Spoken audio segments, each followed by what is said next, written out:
Se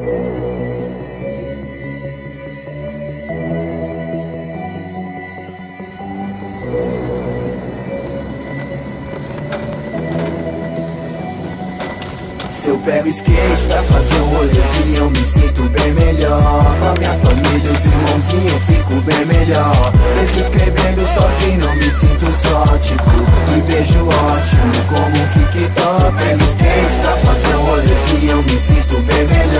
Com a minha família, os irmãozinhos, eu fico bem melhor. Mesmo escrevendo sozinho, eu me sinto só, tipo, me vejo ótimo como um TikTok. Não teve irmão que levava a sério, andava todo dia sem medo, mistério, sonhava. Se jogava pro campeonato, ei, tinha vez que até colava chapado. Pior que na mal, resultado era legal, seu estilo de skate era sobrenatural. Voava na rampa, seu skate era pampa, ao mesmo tempo muito natural. Era 20 flip no quintal, hoje é de cake no overall. Tá tipo capa da banca, vagaba do chão, a patroa que te engana e paga mal. Sabe que no Brasil é bem normal, cê trampa de graça sem R$1. E nessa caçada cê mosca, te arrasta, ficou tipo prato principal.